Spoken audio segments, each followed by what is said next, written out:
Imagine a Japanese island where nighttime doesn't bring peace, but real terror. This is Amami-Oshima, and it's ruled by the Habu snakes.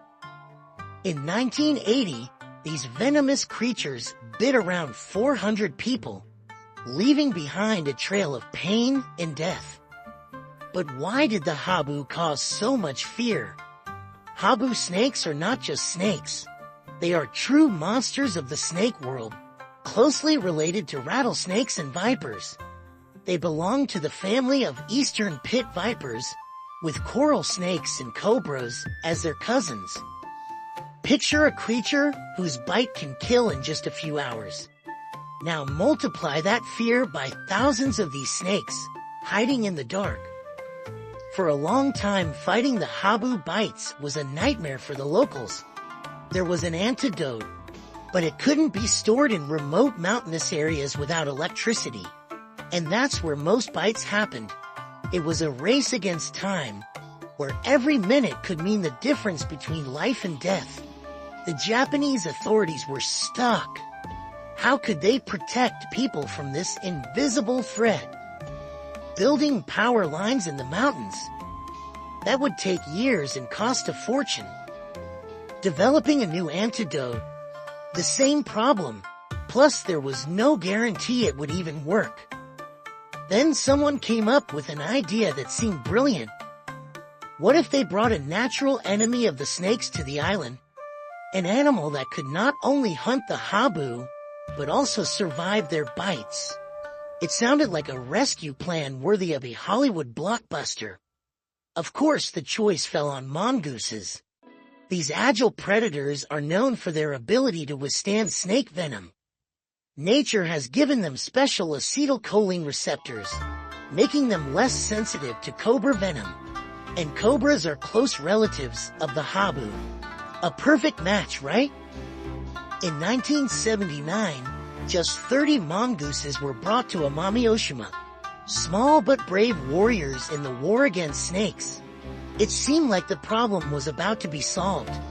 The islanders could breathe a sigh of relief, expecting that soon they would be able to walk their land without the fear of stepping on a deadly snake. But nature loves to surprise us.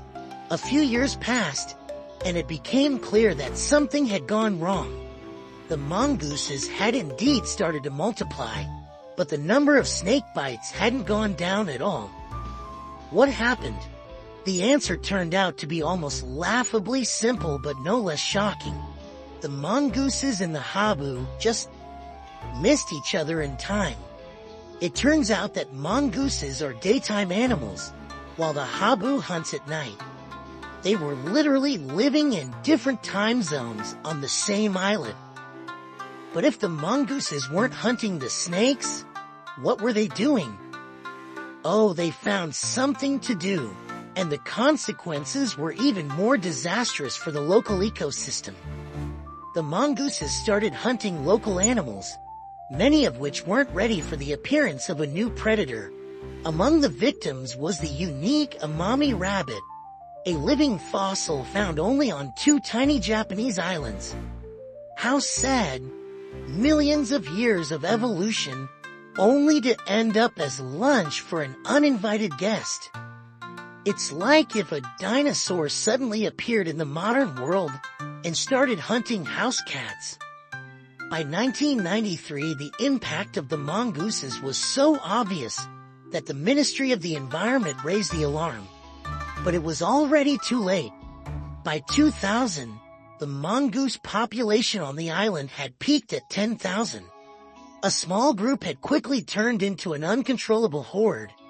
An ecological disaster was unfolding before everyone's eyes. About 15 endemic species were now endangered. Among them were not only rabbits but also rare birds and small mammals. Imagine a unique world created by thousands of years of isolation, suddenly on the brink of destruction because of one reckless decision. But the troubles didn't end there.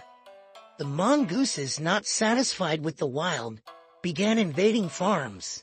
They hunted domestic birds, ate fruits from fields, and even worse, spread dangerous diseases.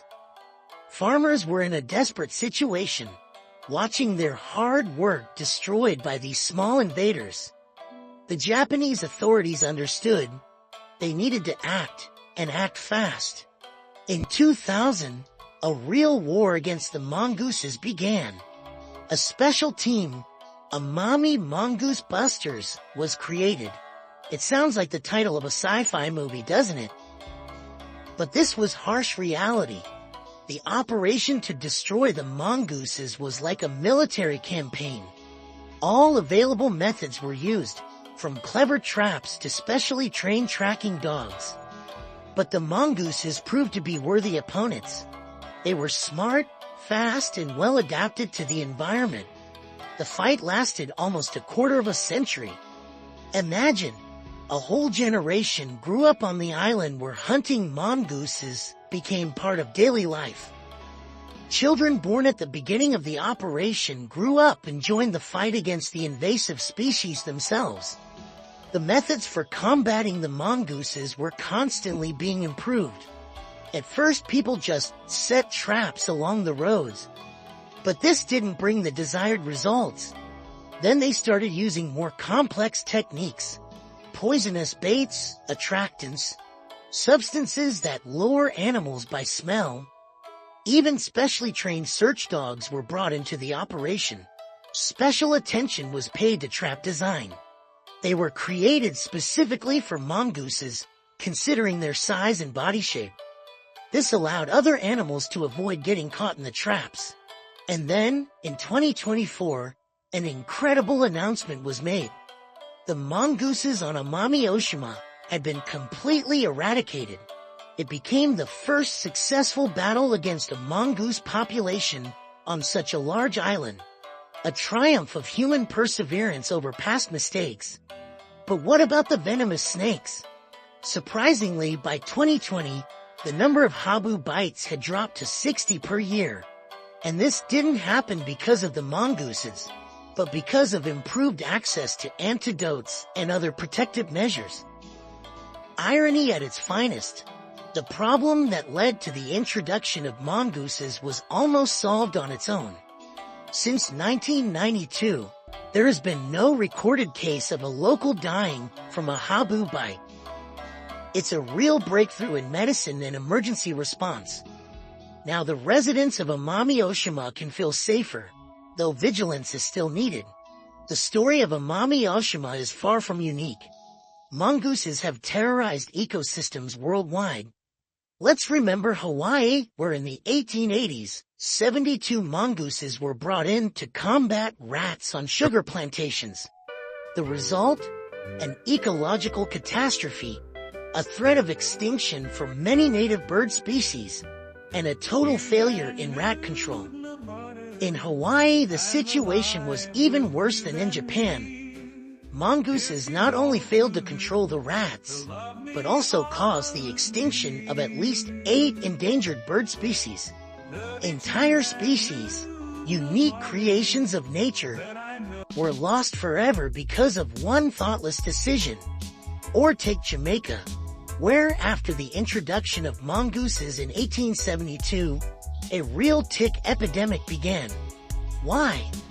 Because the mongooses wiped out birds and reptiles that once kept the insect population under control. Imagine a domino effect in nature, where one wrong move leads to a cascade of unforeseen consequences. British colonists in Jamaica took a long time to understand what was happening. They complained about the tick invasion, but the authorities insisted that balance in nature would restore itself. Unfortunately, nature wasn't as forgiving of human mistakes. Fortunately, the mongoose's story wasn't always about destruction. Ancient Egyptians, for example, seemed to keep mongooses as pets. On a tomb dated 4,000 years ago, there's a unique image of a person leading a mongoose on a leash. Perhaps they used these animals to hunt birds or fight rodents. Who knows, maybe in those days, humans and mongooses lived together more harmoniously. Interestingly, mongooses were never fully domesticated in the way we understand the word today. They weren't bred in a controlled way, like dogs or cats. Yet in some cultures they were kept as pets, mostly for pest control. Back to the present, the experience on Amami Oshima didn't go to waste for Japan.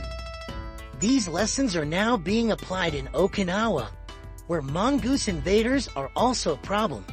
But here, the situation is even more complicated. Okinawa is closer to the mongoose's natural habitat, making them even more dangerous to local wildlife. Mongooses were brought to Okinawa back in 1910, about 70 years before they arrived on Amami Oshima. Only 17 animals were released, but that was enough to start an ecological disaster. The higher temperatures and proximity to the mongoose's natural habitat made the island the perfect place for them to multiply. In Okinawa, special barriers have been set up to contain the mongooses. These fences are truly feats of engineering. They're not very tall, but they have an L-shaped base, preventing mongooses from digging tunnels underneath. Imagine tiny predators stopped by a simple metal bend. Interestingly, mongooses on Okinawa not only threaten local wildlife, but also 3 endemic bird species. These birds had survived typhoons and other natural disasters for thousands of years, but they were defenseless against the small invaders from the mainland. The fight against mongooses in Okinawa continues today. Thanks to the installed fences, their population is gradually decreasing, but there's still a long way to go to total victory. Authorities understand they can't allow mongooses from Okinawa to invade Amami Oshima again, or they'll have to start all over. Now picture a completely different story involving mongooses. In Sri Lanka, someone once decided to train these animals to detect illegal substances. Yes, you heard that right. Mongoose police.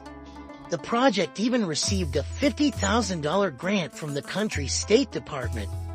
The idea seemed revolutionary. The plan was to use mongooses to inspect cargo containers. The animals were released into a container filled with car parts, and if they found anything suspicious, they would come out with their tails puffed up.